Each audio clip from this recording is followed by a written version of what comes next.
The age-old struggle between the Vatican and Jerusalem came to light over the past few weeks.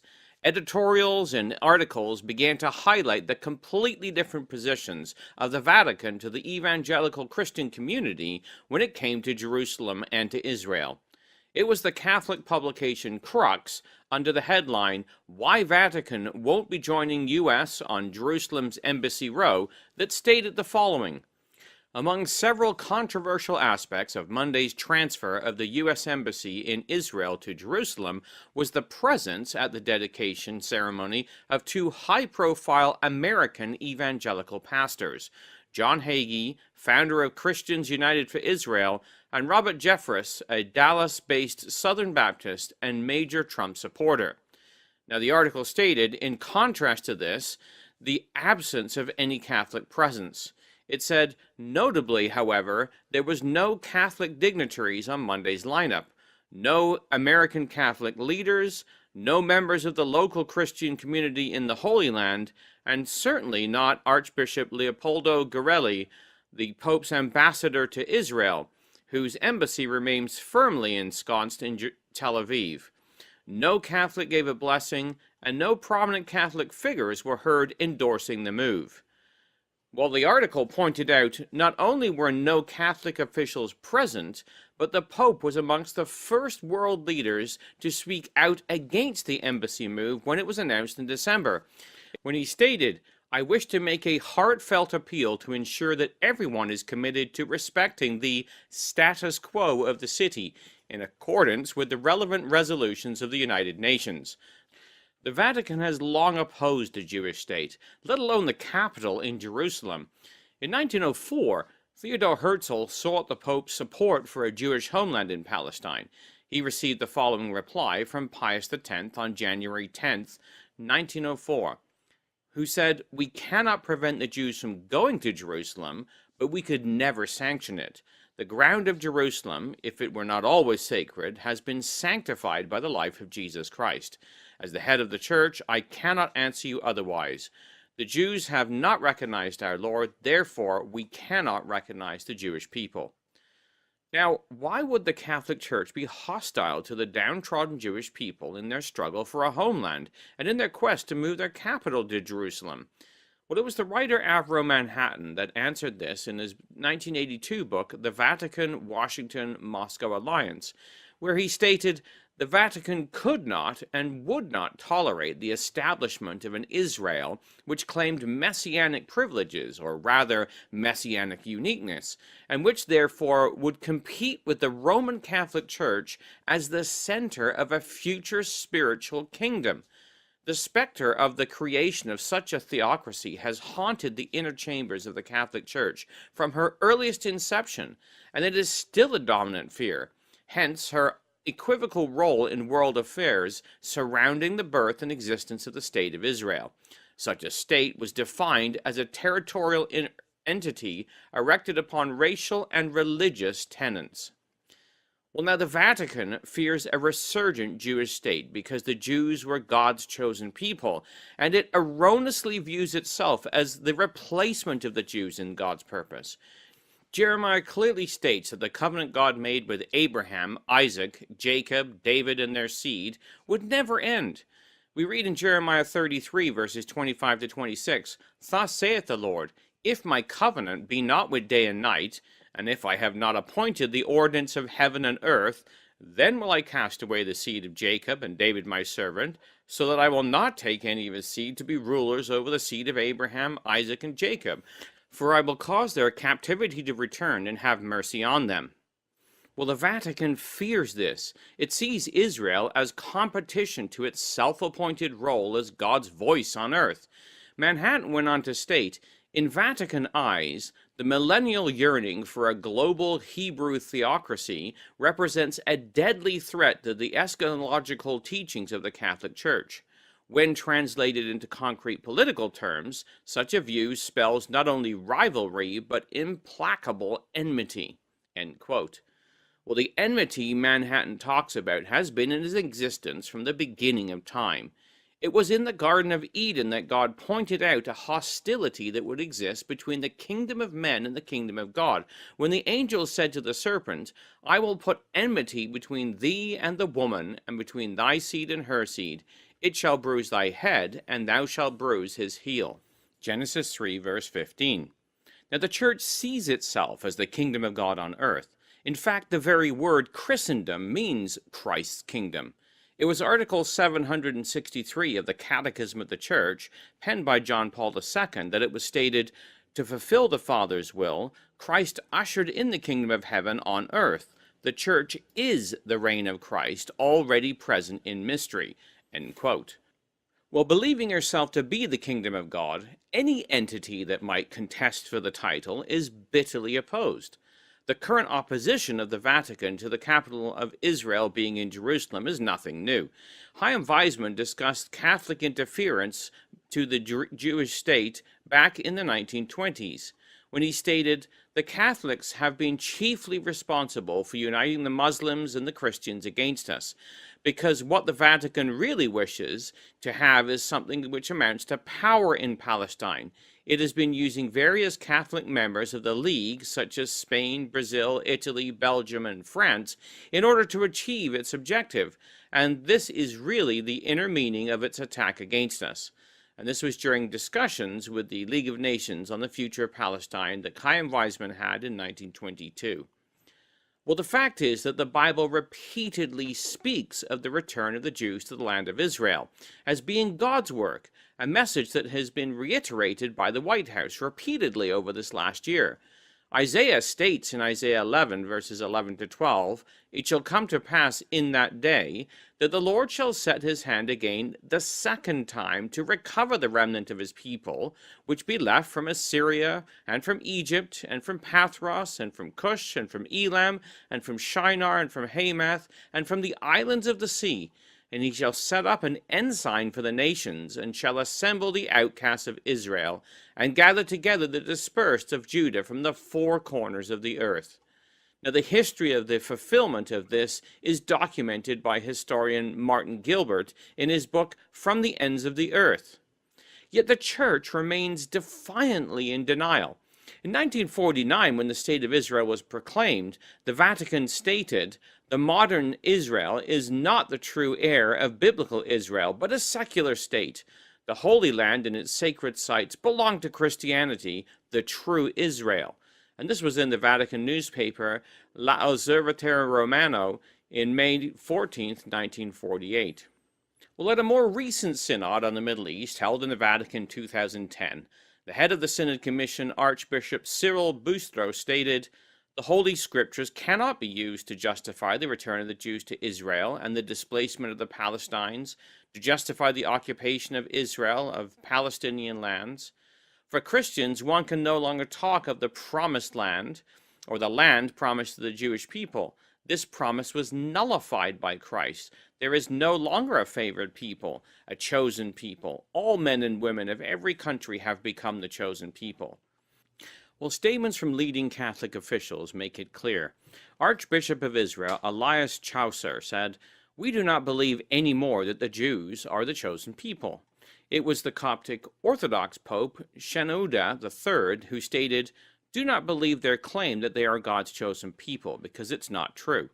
And also the Latin Patriarch of Jerusalem, Fautwal, said, "Israel has nothing to do with the Bible."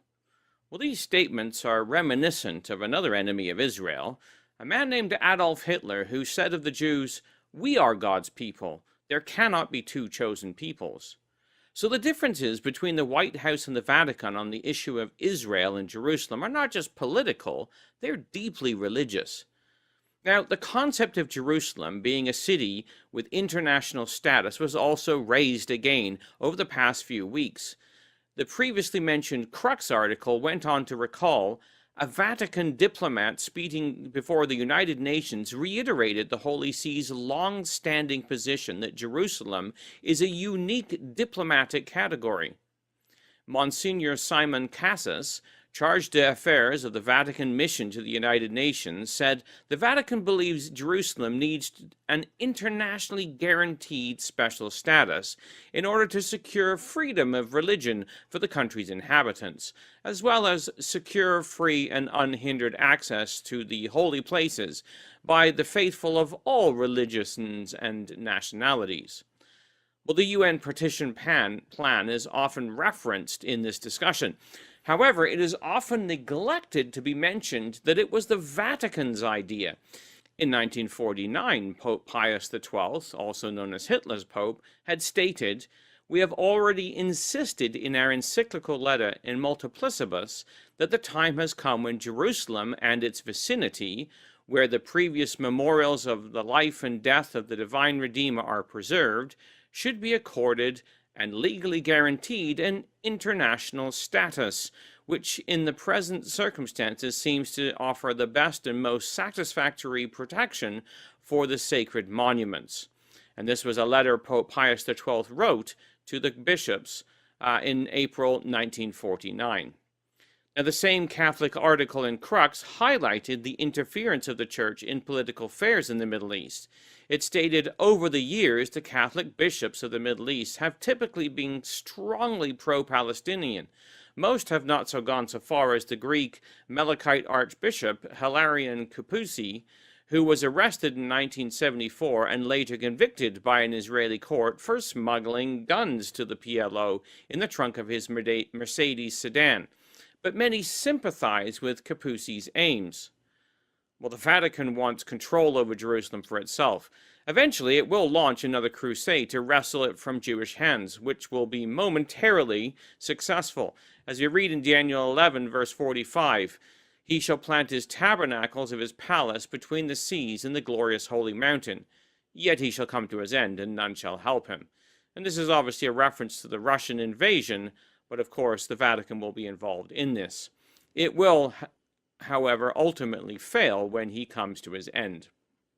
So therefore, America's move of its embassy to Jerusalem is a direct threat to the Vatican, as it legitimizes Jerusalem as Israel's capital in the eyes of the world. And there's no doubt that Jerusalem is the seat of Israel's government because God stated it. It was in Psalm 132, verses 11 to 12, that he says, "The Lord hath sworn in truth unto David, he will not turn from it. Of the fruit of thy body will I set up thy throne.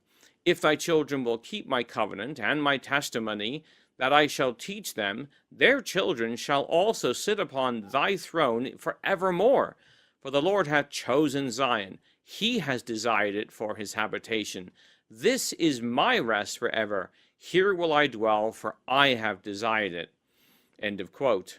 So while the current government of Israel is by no means what God has in mind for Israel and Jerusalem, it is the chosen place of his capital. Now, the division of Jerusalem is clear. Those who support it tend to be Bible fundamentalists, such as the American evangelistical pastors, John Hagee, founder of Christians United for Israel, and Robert Jeffress, the Dallas-based Southern Baptist. The publication Crux went on to state of Jeffress, "For the record, Jeffress once suggested the Catholic Church represents the genius of Satan, and Hagee over the years has referred ambiguously to Catholicism as the great whore of Babylon." Well, this is most interesting because it's a reference to the Catholic Church as the harlot of Revelation, mentioned in Revelation 17. Now, this has long been the Protestant view of Catholicism, based on identification of the Scriptures. We read in Revelation 17, "Come hither, and I will show unto you the judgment of the great whore that sits upon many waters, with whom the kings of the earth have committed fornication, and the inhabitants of the earth have been made drunk with the wine of her fornication." Well, this woman has a name that we read in verse 5. Upon her forehead is a name written, Mystery, Babylon the Great, the mother of harlots and the abomination of the earth. And she is a political power who is involved with the politician or the political rulers of the world. As we read in verse 18, "And the woman which thou sawest is that great city which reigneth over the kings of the earth." Well, the Vatican certainly fulfills this role. No other religion has a voice in the United Nations like the Vatican does. No other religious leader has the kings and the rulers of the earth lined up for audiences. She has been a persecutor of the believers, as we read in verse 6. I saw a woman drunken with the blood of the saints and with the blood of the martyrs of Jesus, and when I saw her I wondered with great admiration. Well, now the Vatican is guilty of this charge with its history during the various inquisitions. She is also a city geographically situated on 7 hills. Reading in verse 9, here is wisdom, or here is the mind that hath wisdom. The 7 heads are 7 mountains on which the woman sits. While historically the Vatican is situated in Rome, which has been identified as the city of 7 hills since the dawn of history. So it was fascinating to see a Catholic publication highlight the fact that Protestant Bible believers identify her with the harlot system of revelation. Now, what was equally as fascinating was to see how a Catholic paper identified the influence the Vatican has played in shaping the European view of Israel and Jerusalem. The same article in Crux stated of the UN resolution, Vatican diplomats at the time, in 1948, played a key role in having that language inserted, counting on the support of the Catholic countries of Europe. Jerusalem was envisaged as a corporis separatum, a place apart, though the plan was never implemented on the ground. The Vatican has softened its stance over the years, looking for vaguer international guarantees, but still sees the UN resolutions as the de jure starting point." End quote. Well, the fact that the Catholic Church exercised its influence over the kings of the earth when it came to this fundamental issue is quite significant. Indeed, as we read in Revelation 17, verse 2, the kings of the earth have committed fornication, and the inhabitants of the earth have been made drunk with the wine of her fornication. Well, what also was significant this week was the controversy caused by one of Rome's harlot daughters, the Archbishop of Canterbury, Justin Welby, who made a very political statement about the European Union, when he stated, "The EU has been the greatest dream realized for human beings since the fall of the Western Roman Empire. It has brought peace, prosperity, compassion for the poor and weak, purpose for the aspirational, and hope for all its people." End quote. Well, the connection between the European Union and the Roman Empire is profound. In prophetic terms, the Christian Roman Empire and its successor, the Holy Roman Empire, are the beast of the earth and the beast of the sea in Revelation 13. The European Union is the beast that is directed by the harlot in Revelation 17, and it is their successor. We read in chapter 17, verse 3, "He carried me away in the spirit into the wilderness, and I saw a woman sit upon the scarlet-colored beast, having the names of blasphemy, having 7 heads and 10 horns.